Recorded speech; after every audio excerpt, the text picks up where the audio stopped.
अस्सलाम वालेकुम everyone, welcome back to my channel all in one education. तो आज हम अपना कंटिन्यू करेंगे फाइनेंशियल अकाउंटिंग। लास्ट टाइम हमने सॉल्व किया था क्वेश्चन 3.5, तो आज की वीडियो में हम सॉल्व करेंगे 5.6a, जो कि हमारा पहला क्वेश्चन है चैप्टर 5 का। और डायरेक्ट हमने 5.6a इसलिए चुना है क्योंकि उसके पहले के जो सारे क्वेश्चन हैं वो ए सीरीज़ वाले नहीं हैं। इसका मतलब है उनके आंसर्स बुक के पीछे गिवन है। तो अगर आपको खाली सॉल्यूशंस चाहिए तो आप बुक के पीछे वाले देख सकते हैं, लेकिन अगर आपको सवाल समझने हैं तो आप मुझे कमेंट सेक्शन में बता सकते हैं, मैं उसकी वीडियो बना दूंगा। लेकिन अगर आपने 5.6a और 5.7a समझ लिया तो आपको फिर वो सवाल आप खुद सॉल्व कर सकते हैं, बिकॉज वो सेम पैटर्न के हैं। जो ए वाले सवाल होते हैं ना, मैं उसको इसलिए सॉल्व करता हूँ क्योंकि एक तो उसके आंसर्स बुक के पीछे नहीं होते, ऊपर से जो एक सीरीज़ के अलावा वाले जो सवाल होते हैं वो इसी पे डिपेंड कर रहे होते हैं। अगर आपने ये समझ लिए तो वो आप खुद सॉल्व कर सकते हैं, और आंसर कंफर्म तो वैसे भी बुक के पीछे आप कर सकते हैं। तो आज हम देखते हैं 5.6a। इसके जैसे 5.1, 2, 3 वगैरह है। 5.12 है और 5.7 पे डिपेंड करता है 3, 4, 5। तो चलिए देखते हैं 5.6 से कैसे सॉल्व होगा। इसमें कुछ नई चीज़ें ऐड होंगी टी अकाउंट्स में, वो भी मैं आपको बताता चलूँ। Enter the following transactions in personal accounts only. Bring down the balances at the end of the month. After completing this, state which of the balances represent debtor and which are creditors. देखें इस सवाल में जो है इसमें बहुत सारी चीज़ें जो हैं जिस पे जोर दिया है। सबसे पहला sentence, enter the following transactions in personal accounts only. ये कह रहा है ट्रांजेक्शन्स रिकॉर्ड करो सिर्फ पर्सनल अकाउंट्स में। इसका क्या मतलब हुआ कि अगर आपके ट्रांजेक्शन्स में कैश की कहीं बात हो रही है, बैंक की कहीं बात हो रही है, परचेज़ की कहीं बात हो रही है, परचेज़ रिटर्न, सेल्स वगैरह एक्सपेंस, ये सारी चीज़ें पर्सनल अकाउंट्स में नहीं आती, ये आपकी बिज़नेस से रिलेट करती हैं। तो ये चीज़ें आपको रिकॉर्ड नहीं करना है। आपके पर्सनल अकाउंट्स क्या होते हैं? फ़र्ज़ करें एक बंदे से हमने चीज़ कोई उधार पे ली है। अब हमने चीज़ उधार पे ली है, हमारे पास तो चीज़ का इज़ाफ़ा हुआ, हमने परचेज़ किया उससे, तो हमारे पास तो परचेजिंग में आ गया। लेकिन हमने अभी उसको पैसे नहीं दिए हैं, उधार पे लिया है, तो वो उसके अकाउंट में क्रेडिट वाले साइड पे लिखा जाएगा कि हमने इसको ये पैसे देने हैं, लायबिलिटी है। तो वो जो बंदे का हम नाम लिखते हैं, जैसे कि यहाँ पे जी वुड लिखा हुआ है कि हमने उससे जी वुड तो बल्कि सेल्स वाला है, परचेज़ वाला देखें second point, credit purchases from T SIM, यानी कि हमने टी सिम से कोई चीज़ परचेज़ की क्रेडिट पे। अब परचेज़ पे तो उसका नाम आ गया, टी सिम पे भी मैं उसको क्रेडिट वाले साइड पे लिखूँगा कि हमने इस बंदे को पैसे देने हैं, यानी कि ये उसका पर्सनल अकाउंट है। ये हमने उसको पैसे देने हैं, ये उसके अकाउंट में जाने हैं। तो ये जो नाम वाले अकाउंट्स होते हैं इनको हम बोलते हैं पर्सनल अकाउंट्स। तो इस पूरे 1 मई से 31 मई तक हमें यही करना है, खाली पर्सनल अकाउंट्स उठाने, उसकी ट्रांजेक्शन्स लिखनी है, महीने की एंड की उसकी बैलेंसिंग निकालनी है कि कितने का हमारे पास यहाँ पे कमी बेशी आ रही है, अगले महीने उसको कितना पूरा करना है, और एंड में हमें ये बताना है कि हमारे पास डेब्टर्स और क्रेडिटर्स कौन कौन रह गए हैं अगले महीने के लिए। तो सिंपल ये है, चलिए देखते हैं। पहला पॉइंट फर्स्ट में का है, क्रेडिट सेल्स जीवुड, टी10, के यूज, एफडन, एम्लियंस। तो सबसे पहले हमने इनको सेल्स पे, क्रेडिट पे सेल्स किया, यानी कि हमने इनको कुछ सामान बेचा है जो कि क्रेडिट पे बेचा है, वो हमारे डेप्टर हैं, उन्होंने अभी हमें पैसे नहीं दिए, ना बैंक में, ना कैश में, ना किसी और सूरत में। तो अभी हमने इनको सेल्स किया। सेल्स हमारे को रिकॉर्ड वैसे भी नहीं करना, लेकिन हम इनके नाम वाले रिकॉर्ड करेंगे। जब हमारे पास सेल होती है तो वो क्रेडिट वाली साइड इंक्रीज़ होती है। तो जब कोई हमारे से क्रेडिट पे माल लेता है तो वो हमारा डेप्टर होता है, और डेप्टर के पास जब वैल्यू बढ़ती है हमारी तो वो डेबिट वाली साइड पे आती है। तो हम इन चारों के नाम लिख लेते हैं और उनको बता देते हैं कि कितने का माल हमने उनको बेचा है, यानी कि उनके पर्सनल अकाउंट्स में। तो हम पर्सनल अकाउंट किस तरह लिखते हैं? उनके नाम से। तो मैं चारों का पर्सनल अकाउंट बना लेता हूँ इधर। जी वुड, एज्यूज, एफ डन, एम लियोन्स। तो मैं साथ ही साथ इनकी वैल्यूज़ भी लिख लेता हूँ। जी वुड की है सेल्स 310, के यूज की 42, एफ डन की 1100, एम लियोन्स की 309। तो पहली ट्रांजेक्शन हमारी यहाँ पे कंप्लीट हो गई है। और सॉरी, मैंने इन सबको जो है क्रेडिट वाले साइड पे लिख लिया, ये बेसिकली डेबिट वाले साइड पे आने थे।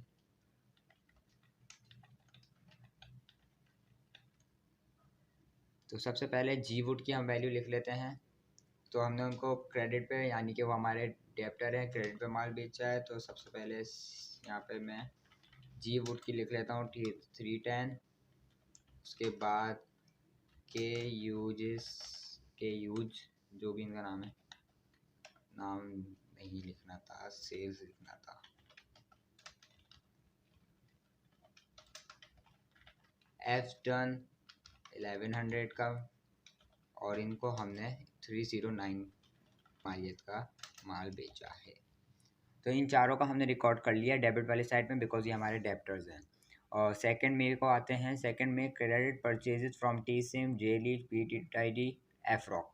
ये चार बंदों से हमने परचेजिंग की है, लेकिन क्रेडिट पे। तो ये हमारे क्रेडिटर्स हैं, यानी कि हमने इनको इन्होंने हमें माल बेचा है, लेकिन हमने उनको पैसे नहीं दिए हैं, हमारे पर लाइबिलिटी है। इन चारों के नाम में लिख लेता हूँ, और क्रेडिट वाली साइड पे इनकी वैल्यूज भी लिख लेता हूँ। सबसे पहले टी सिम, जे लीज, और क्या है, पीट I D, F rock.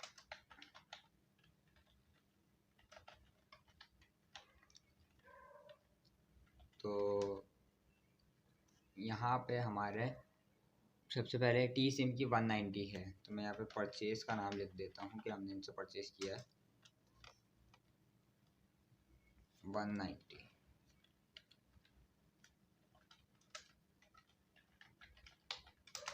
J lease से हमने $63 या यूरो का सामान लिया है। पीट आई डी से हमने 210।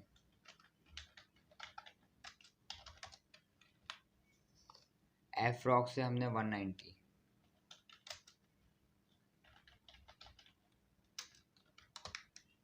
तो सेकेंड मई की भी हमने ट्रांजेक्शन्स रिकॉर्ड कर लिए हैं हमारे क्रेडिटर्स की। उसके बाद 8 मई को आते हैं डायरेक्ट क्रेडिट सेल्स टू के यूज 161, एफ डन 224। हमने और थोड़ा सा सामान जो है इन दो बंदों को बेचा है, जिनको हमने अभी पहले भी बेचा था, और वो भी हमें रिकॉर्ड कर लेते हैं उसी के नीचे। 8 सेल्स के यूज की है 161, और एफ डन की 224।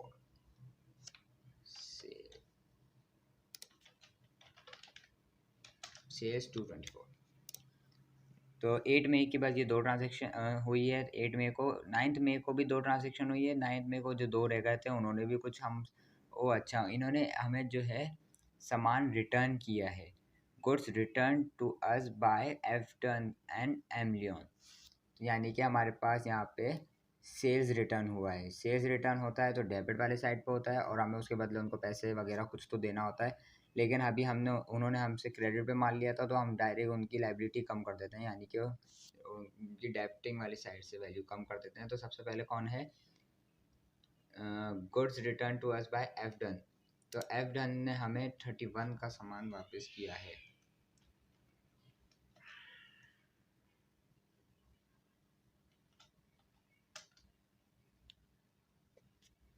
नाइन्थ वाली रह गई, अच्छा 9th वाली रह गई, कोई बात नहीं, इसको हम 10th के बाद रिकॉर्ड कर लेते हैं। 10th में हुआ है purchase sales return.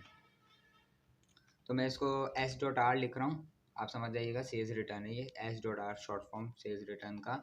F Dunn ने हमें सेल्स रिटर्न किए है 31 मालियत की। एम लियोन ने हमें 82। ठीक, जो 9 पॉइंट हमारा रह गया है, credit purchases from J lease 215, F rock 164, ये मैं रिकॉर्ड कर लेता हूँ। जे लीज से हमने और परचेजिंग की है क्रेडिट पे 215 की।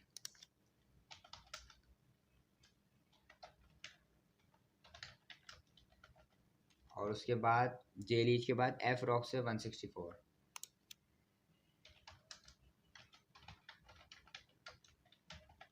ठीक, तो 9th हो गई, 10th हो गई। उसके बाद आ जाते हैं 12th ऑफ मई को। 12th ऑफ मई को cash paid to us by M Leon 227। M Leon ने जो है हमें कैश पे करा है 227। तो एम लियोंग ने हमें पैसे दिए हैं, यानी कि एम लियोंग के पैसे जो वो हमारा डेप्टर था, अब उसके पास उसके ऊपर से लाइबिलिटी कम हुई है। हमारे पास कैश आ गया, हमारे पास कैश इंक्रीज हुआ है, वो हमें रिकॉर्ड नहीं करना, लेकिन उसके पर्सनल अकाउंट से वो पैसे माइनस हुए हैं, तो वो हम लिख लेते हैं यहाँ पर 12। मैं यहाँ पे कैश लिख रहा हूँ क्योंकि उसने हमें कैश के ज़रिए पैसे दिए हैं, और कैश 227। ठीक, उसके बाद 15 को आते हैं, we return goods to T Sim 15 F Rock 21। तो इस बार हमने जो है परचेज़ रिटर्न किया है, जो हमने टी सिम और एफ्रॉक से जो सामान लिया हुआ था उसमें से कुछ मालियत का सामान हमने उनको वापस बेच दिया है। टी सिम को 15 यूरो का, तो मैं यहाँ पे टी सिम की,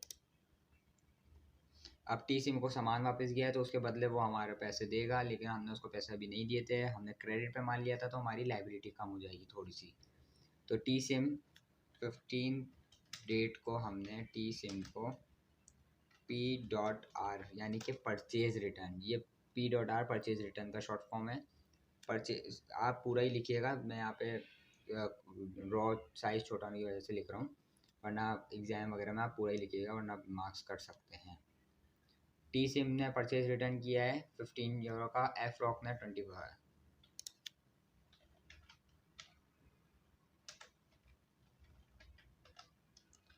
ठीक, 15 मई भी हो गई। इसके बाद आ जाते हैं 19 मई को, we receive cheque from, cheque नहीं बल्कि cheques from D F Dunn G Wood. F Dunn और जी वुड ने हमें चेक के ज़रिए पैसे पे किए हैं, क्योंकि हमने उनको माल बेचा था, सेल्स की थी, लेकिन उन्होंने हमें पैसे नहीं दिए थे, वो हमारे डेप्टर थे, लेकिन अब उनको ख्याल आ गया पैसे देने का। तो 19 को जी वुड ने हमें दिए हैं बैंक में पैसे 310, तो इनका खाता तो पूरा क्लियर हो गया है। और इन्होंने भी बैंक में दिए हैं 750, इनका पता नहीं क्लियर हुआ या नहीं, वो अभी हम टोटल करेंगे तो हमें पता चलेगा। उसके बाद आ जाते हैं 21 मई को, we sold goods on credit to G Wood के यूज। अच्छा, जी वुड को और माल बेच दिया हमने क्रेडिट पे, अभी उन्होंने खाता अपना पूरा किया था और वापस उन्होंने माल ले लिया हमसे। सेल्स 90, उसके बाद के यूज,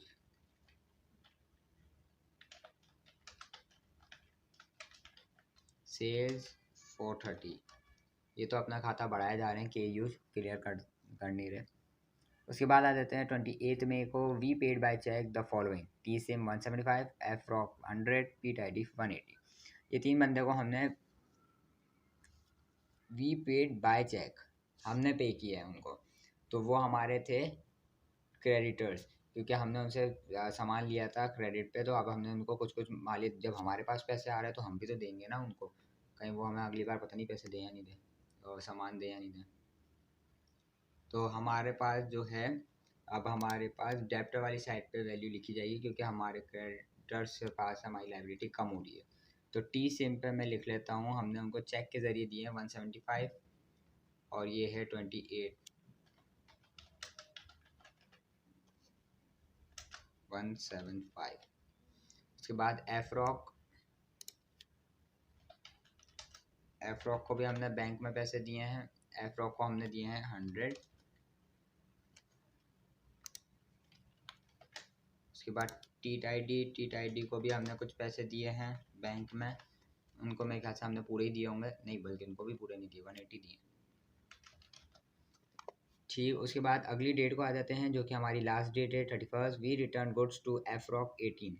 हमने एफ रॉक को 18 यूरो की मालियत का सामान वापस बेचा है, यानी कि हमने परचेज रिटर्न किया है। तो हम यहाँ पे 31 P.R, ओ सॉरी 18 है, 18। देखिए अब यहाँ पे हमारी सारी ट्रांजेक्शन्स कंप्लीट हो गई हैं। अब हमें यहाँ पे निकालना है क्लोजिंग। क्लोजिंग अगर आपने मेरी पिछली वीडियोस देखी हैं तो आपको पता होगा किस तरह निकलता है, लेकिन मैं फिर भी बता देता हूँ। सबसे पहले हम यहाँ पे कैलकुलेट करेंगे टोटल अमाउंट। यहाँ पे हमें पता है टोटल अमाउंट आ रही है 400, ठीक। लेकिन हम यहाँ पे देख सकते हैं हमारी जो क्रेडिट वाली साइड है वहाँ पे 400 नहीं है, यहाँ पे है 310। तो अगर हमें इसको वो बनाना है, 400 बनाना है, तो हमारे पास कितने रुपए की रकम कम है? तो हमारे पास कम है मैं यहाँ पे लिख देता हूँ बैलेंस सी बाई डी। तो बैलेंस सी बाई डी का मतलब होता है कैरी डाउन, ठीक। बैलेंस सी बाई डी तो हमें चाहिए 90। तो ये हमारे पास 90 जो है 90 यूरो का सामान, 90 यूरो कम है अगर दोनों अकाउंट्स को बैलेंस करने के लिए। अगर हमारे पास ये 90 आ गए कहीं से तो हमारे 400 हो जाएंगे। अच्छा, अब मज़े की बात ये है कि मैंने यहाँ पे 31 क्यों लिखा है। तो देखिए 31 मैंने इसलिए लिखा है, ये जो हमारा मई का महीना था ये तो ख़त्म हो गया। अब हम रिकॉर्ड कर रहे हैं ट्रांजेक्शन मंथ ऑफ मई की। तो जब ये बंदा मंथ मई के एंड में जब ये खोलेगा शीट तो उसको पता चलेगा कि महीने के एंड में मेरे पास क्या क्या बैलेंस रह गए थे। तो मैंने ये 31 को रिकॉर्ड किए हैं, यानी कि मैं महीने के बाद जाहिर सी बात है मैं ये बना रहा हूँ शीट। तो मैंने ये 31 यानी 31 हमारा आखिरी डे होता है महीने का। तो हमने उसको 31 पे डाला है कि 31 वाले दिन हमारे पास ये बैलेंस रह गए थे। और जो कि उन्होंने हमसे सवाल में बोला था कि हम आप फिर उसके बैलेंस भी लिख कर दिखाओ। तो वो हम इस तरह लिखेंगे balance B by D. Balance B by D यानी कि वो बैलेंस जो आपका अगला महीना शुरू होगा वो आपके अगले महीने के शुरू में पहले से ही अकाउंट्स में लिखा जाएगा कि हमारा पिछले महीने का बकाया है जो कि अभी अता पता नहीं है इसका, ठीक। तो बैलेंस बी बाई डी 90, इस तरह ये हमें रिकॉर्ड करना है। तो अब मैं यहाँ पे लिख लेता हूँ के यूज का तो भाई साहब हम प्लस कर लेते हैं क्योंकि इन्होंने तो हमसे लिया ही लिया है माल, पैसे नहीं दिए कुछ भी। तो इनकी कुल मिला के वैल्यू आ रही है 633। तो यहाँ पे 633 करने के लिए हमें चाहिए पूरे के पूरे 633। तो जब जाके ये होगा 633। इनका भी मैं लिख लेता हूँ बैलेंस।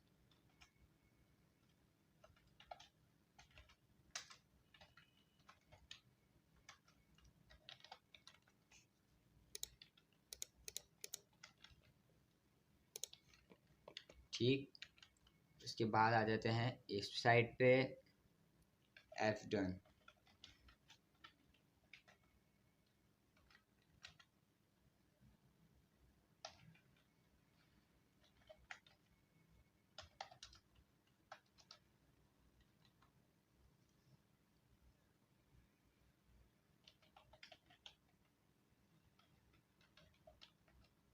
543 अमाउंट जो है हमें रिक्वायर्ड है यहाँ पे बैलेंस करने के लिए। तो मैं यहाँ पे लिख लेता हूँ 541।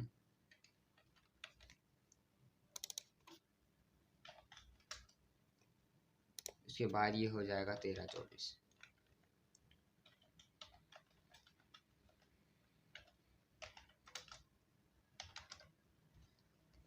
इसके बाद आ जाते हैं एम लियोन्स पे। तो एम लियोन्स का ये आ गया 309, ये आ गया 82 प्लस 227। अब देखें एम लियोन्स भाई साहब का हिसाब किताब जो है बिल्कुल क्लियर है। उन्होंने हमसे सेल्स क्रेडिट पे तो लिया था, हमने उनको क्रेडिट पे माल बेचा था, लेकिन उन्होंने हमें आगे जाके पैसे दे दिए। कुछ उन्होंने हमें सामान वापस किया था, सेल्स रिटर्न किया था, और कुछ उन्होंने हमें कैश दे दिया था। तो इनका अकाउंट बिल्कुल सही है, इसमें कोई क्लोजिंग बैलेंस वगैरह नहीं निकलेगा, इनका खाता क्लियर है। इसको हम अगले महीने में नहीं लेके जाएंगे।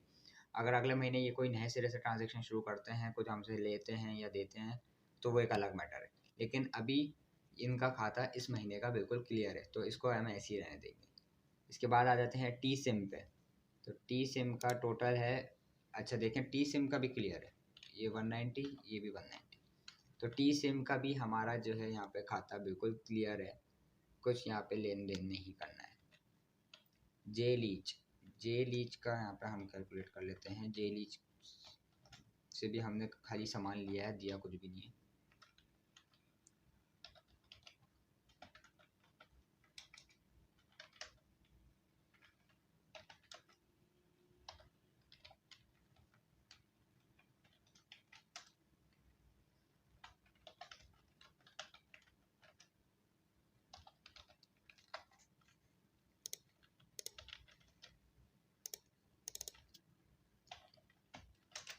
तो ये हमारा बैलेंस है, क्लोजिंग बैलेंस जे लीच का।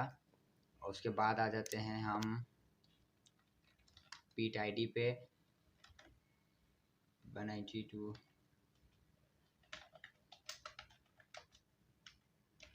इसका क्लोजिंग होगा 30। हमें यहाँ पे 30 यूरो की रिक्वायर्ड है 210 बनाने के लिए।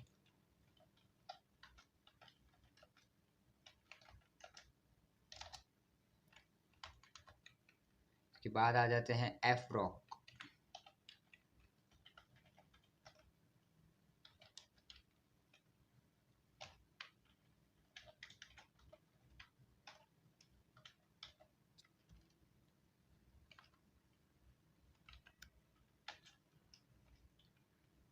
थ्री 5 4 माइनस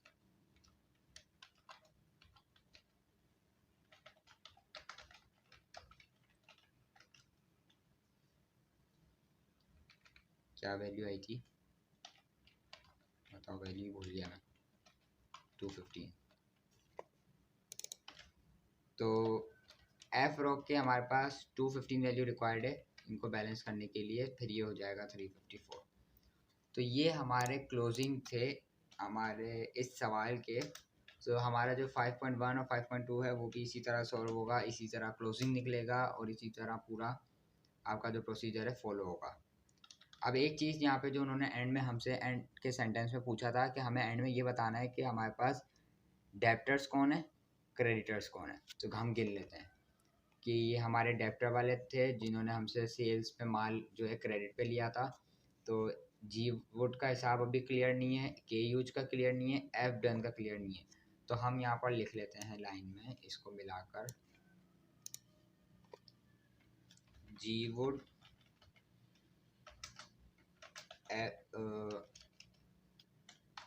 के Hughes and F Dunn are debtors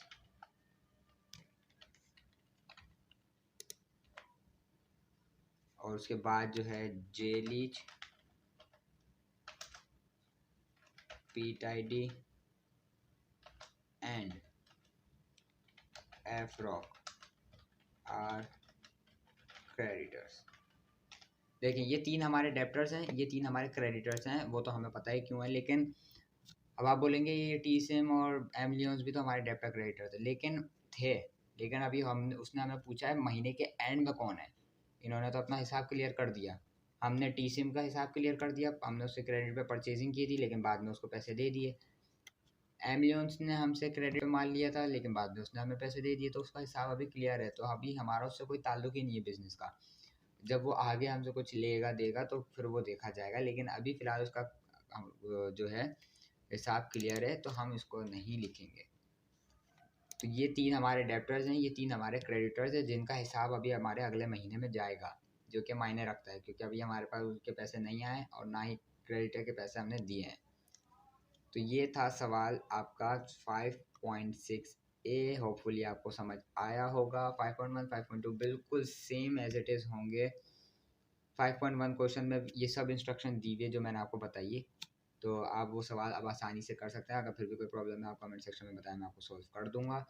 इसके बाद हम सॉल्व करेंगे 5.7 ए जो कि इसी का कंटिन्यू है। यही सवाल लेते हुए हमें जो है इनके 3 कॉलम स्टाइल शीट बनानी है, जो कि वो आप एक अलग टाइप का होता है, वो अभी तक हमने नहीं देखा है, तो एक नई चीज़ है वो हम देखेंगे। तो इंशाल्लाह वो वीडियो भी जल्दी आएगी। तब तक के लिए वीडियो को लाइक करें, चैनल को सब्सक्राइब करें, बेल आइकन को हिट कर दें ताकि जब वो वीडियो है इसका नोटिफिकेशन आपको आ जाए। तब तक के लिए अल्लाह हाफिज़।